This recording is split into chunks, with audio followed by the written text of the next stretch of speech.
and welcome back to my channel where I like to read books, review books, recommend them, and I also like to find out the history behind them. So if you like historical fiction, nonfiction, or true crime, or you're just curious like me, definitely subscribe to my channel. First, I want to talk about the book that got me going down this rabbit hole. The Exiles by Christina Baker-Kline. I actually read this book a few years ago, and it is still one of my top probably 5 books of all time. So this book is about the prisoner transports from Britain to Australia, and it's also about the colonization of the indigenous people in Australia. So this book is told by a few different perspectives. They're all females. A couple of them are the actual prisoners on the transports going to Australia, and of course their crimes were very petty, not worth the sentence that they got, and about how they were in an overcrowded jail, get on a ship, and how long the journey is, and then when they get there, they're basically, I guess you could say, they are a labor force, if you will.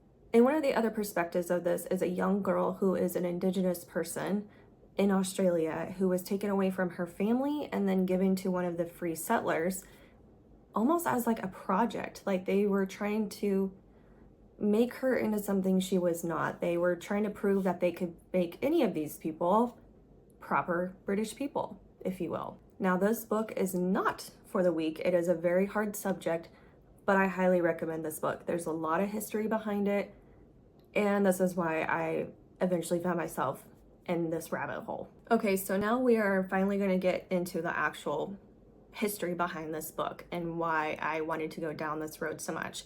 So growing up, I had never heard of the British transports. I did not know they were on this big of a scale. So I learned a lot researching this book. I'm going to start from the complete beginning of why these transports even started and why. So we're going to start with the year 1717. This was during the time when England had an overgrowing population of prisoners in their jails, mostly because everybody was getting arrested for very, very petty things. So they had a problem. There was overcrowding. They didn't have enough room. So they had to figure something else out. In comes the Transportation Act of 1717. Basically what this act did was legitimize this entire process of sending these prisoners somewhere else to help with the population. Believe it or not, the actual very first place that prisoners were transported to was actually the American colonies. Another part of the Transportation Act was also to basically break down the sentence, if you will. If it was not a capital crime, you were sentenced to 7 years transportation. If it was a capital crime, but commuted by the king, you were sentenced to 14 years of transportation. So they started sending their prisoners to the American colonies. They estimated about 50,000 prisoners were transported to the American colonies. Now, obviously, when America won its revolution and independence from Britain, they decided, you know what, we actually don't want your prisoners anymore, so please stop sending them here. So Britain was left with an issue. So from 1776 to 1788, they didn't have anywhere to send their prisoners to, and this caused a major problem. So now Britain found themselves in the same exact boat that they were in years before, where the prisons were overcrowded. So what they started doing was actually put some prisoners into like holes of ships and stuff like that that were docked at rivers and things like that. But of course, in such a compact space, a lot of these prisoners, diseases spread very rapidly. So 1/3 of the population of the prisoners died from disease. So Britain thought, you know what, let's look at maybe doing transports again. They originally were kind of thinking maybe the Caribbean or Africa, but those were apparently deemed unsuitable.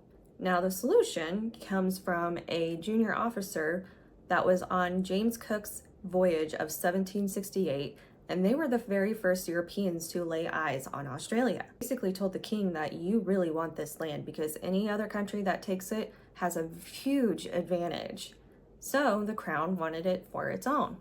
Now originally it was actually going to be a asylum for the British loyalists in America that wanted to get away from America after they won their independence. However, they were like, you know what? I think we have a better idea. We're gonna start sending our prisoners to there. So they started transporting the prisoners to Australia. So in 1786, the first thing that they had to do was to find a governor who's going to run all this. He was the Royal Navy Captain Arthur Phillip. Now, he saw these transports as a huge way to rehabilitate these prisoners because a lot of these people reoffended quite often. Now, the reason why a lot of these prisoners reoffended was because a lot of the rural communities in England were really struggling at the time, so a lot of them stole. And actually 20% of the prisoners were women, which is a lot of what the book The Exiles is about. So it was finally time to send the first fleet of prisoners. So it was 11 ships, and they were roughly estimating about 700 and probably 30 prisoners to 750 were on this quote-unquote the first fleet. Now the first fleet set sail in May of 1787, and it did not get to Australia until January 18th of 1788. And the ship docked at Botany Bay. That was the chosen harbor that they wanted to settle at. The problem was it was quote-unquote deemed unsuitable for habitation, so they had to come up with a plan B. Plan B was Sydney Cove. The indigenous people call it Warranay, I believe is how you pronounce it. Originally, the population was strictly convicts and the aboriginal people at this time. But in 1793, a lot of free settlers decided to go to Australia to live there. Now, a lot of these people, these free settlers, were very high-class British people. So what they would do is they would go to Australia and then they would make deals or contracts with the prisoners and stuff, or the governor, if you will, saying, hey, I want this prisoner and I want him to do this for me and that. So a lot of these prisoners did a lot of different jobs for the free settlers as well. They built infrastructure, they did agriculture, they did cleaning, sewing, everything for these free settlers, and a lot of things for the government as well. Now, this entire thing of transporting prisoners to Australia, they are guesstimating about 160,000 prisoners were transported to Australia. So now let's talk about the daily life, or the life of being a prisoner in Australia at the time. So these transports started in 1788 and went all the way until 1868. So that is a long time for these transports to happen. Like I said, they are a labor force, so they were forced to work from sunrise to sunset, Monday through Saturday. And Governor Phillip called this the honest sweat. He thought this was what rehabilitating was. Now, obviously, daily life, there was a lot of rules. It was very strict. There was whippings, iron legs, and solitary confinement for the prisoners if they did not get in line. And then the worst of the worst, the prisoners that just did not get it, they were sent to the infamous Norfolk Island, which I will talk about later and dig deeper into that. And then the harsh reality started to kick in for these prisoners that they were literally out in the middle of nowhere, on an island, nowhere. So this obviously caused the prisoners to start being a little crazy. There was a lot of drunkenness, not showing up for work. There was not a lot of respect for the rules, if you will. And actually in 1789, one of the prisoners was actually hanged for armed robbery. And then another time, 4 prisoners were whipped 100 times for missing 3 days of work. And then I couldn't find a whole lot of anything as far as like the women's go, but they just said the women were cruelly punished for theft of clothing. Now, one major problem that these prisoners were facing, or I guess you should say the Marines that were there as well, was that these prisoners did not make very good farmers. They were not motivated. They did not take care of the livestock. They really just did not care. So of course this led to food rationing, because at the time they were relying heavily on British ships to come in with supplies, but they were also supposed to be able to sustain themselves as well, because they wanted to be an official colony there. So they didn't get a lot of shipments in at all. So they were really stuck and starving. And because they were starving, they were also robbing the Aboriginal people too, which obviously this caused a lot of conflict as well. So Governor Phillip, he's decided to send 28 convicts to Norfolk Island because it was seen as fertile soil. So he sent them there to try to start growing some crops for everybody, or everybody was going to starve to death. So now we're going to talk about the infamous Norfolk Island. So in 1774, James Cook had found this island and had claimed it for the British Crown itself. And then Governor Phillip, after 6 weeks on the island, he had sent Lieutenant King to go and take over Norfolk Island. So the HMS supplies finally arrived 6 weeks after the first fleet, brought their own round of prisoners to help populate this island. This island was also proved to be very fertile. And so it really helped with the agriculture. However, but that doesn't mean Norfolk Island didn't have to worry about starvation. So what happened was Sirius that went to China and then hit a reef. They all had to go somewhere. So all those people on that ship went to Norfolk Island. Well, this was extra mouths to feed that they weren't really counting on. So they had their own rations and starvation. Now, there was a specific bird that was really popular on this island, which was the Mount Pitt birds. And there was roughly about 200,000 of them on the island at the time. And they made it go extinct. That is how badly they were suffering from starvation. And unfortunately, the pine trees on Norfolk Island were deemed unsuitable for ships. They couldn't make masts out of them, nothing, they couldn't make rafts out of them, nothing. So even the lumber on this island was not proved to be very useful to them as well. So by the early 1800s, majority of the prisoners, their sentences were completed, and a lot of them actually chose to stay. They didn't want to go back to Britain. However, they didn't necessarily choose to stay on Norfolk Island because unfortunately it was becoming more and more quote-unquote uninhabitable. So a lot of these prisoners, or now ex-prisoners, went to Port Jackson instead. So in 1814, all the livestock was killed, all the buildings were demolished and burned, and everyone left, and Norfolk Island was closed. So in 1824, Governor Brisbane had decided, you know what, we're actually going to open this island back up as a secondary punishment for the prisoners. Now, the main goal was to send the quote-unquote reoffenders. So sometimes these prisoners did get released, they had served their sentence, went back to Britain, reoffended, and was sent again on transportation. So it was mostly for the reoffenders, or the very bad people, like I said, from the other colonies. And it was known to be one of the worst prisons in the British Empire. Now, an uprising happened in 1834 where 13 prisoners unfortunately were hanged for it. Then another uprising happened in 1846 where some of the prisoners had killed 4 minor officials. So 12 of the prisoners were hanged for this, and then their bodies were thrown into a saw pit known as Murder's Mound. Now, in 1847, the British Secretary of State had decided, you know what, we need to close this place down. Public opinion was changing at this point, and people were really starting to go against the transports at all.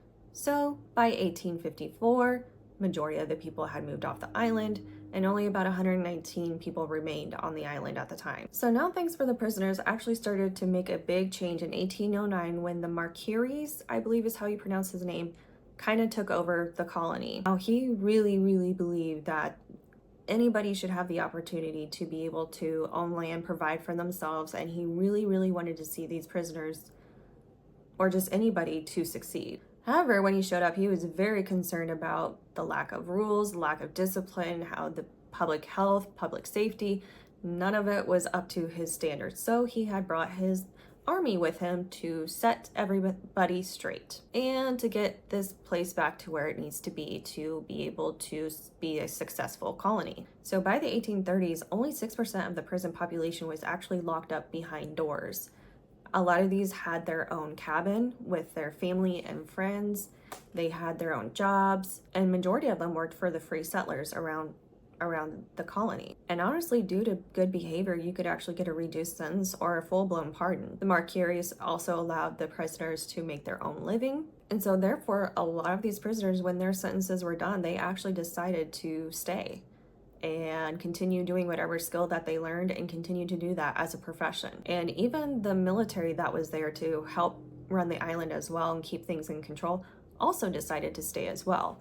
So the British gamble actually paid off. They finally were having a very successful colony in Australia. But at the very peak of the transportations, which was about 1833, 7,000 prisoners were sent to Australia at one time. But of course, this was kind of towards the end of the transportations because, like I said, a lot of people, the public, just did not like where these prisoners were going. They were hearing the horror stories, so they eventually shut down the transportations. Yes, I am back on a completely different day because I completely forgot to hit the record button on one of the most important things that I wanted to talk about, the Aboriginal people of Australia and who they were. So the Aboriginal people were the indigenous groups of people in Australia. There was hundreds of different tribes in Australia at this time. So during the colonization of the Aboriginal people, Governor Phillip, remember him? He kidnapped a few of these people to try to quote unquote learn about them.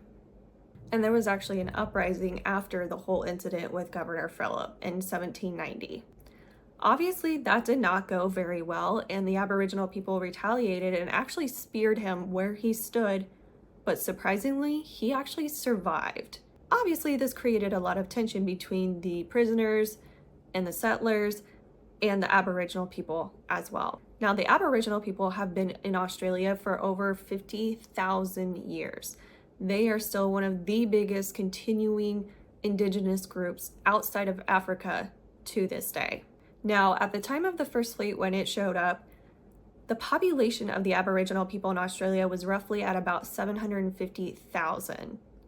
However, when the First Fleet showed up, guess what they brought with them? European diseases that these people had never seen before. And unfortunately, smallpox happened, and they lost 60% of their population at this time. Unfortunately, the assimilation of these tribes continued and continued. Their children were taken away from them, which was considered the stolen generation. They were forced into schools by the free settlers and were basically taught to get rid of their entire culture and religion as well. And this caused a lot of their culture to completely disappear. And unfortunately, they faced a lot of discrimination as well, as far as like no social security, no benefits, things like that. Majority of the assimilation actually happened in the 20th century. So it's really sad what happened to them. All right, folks, now you know as much as I do about the British transports and the Aboriginal people of Australia. I know I still don't know everything that there is to know about this, so if you have other information regarding this stuff, definitely comment that below. And if you have any suggestions about historical fiction books or nonfiction that you would like me to dive deeper into and figure out the history behind it, definitely comment that below as well.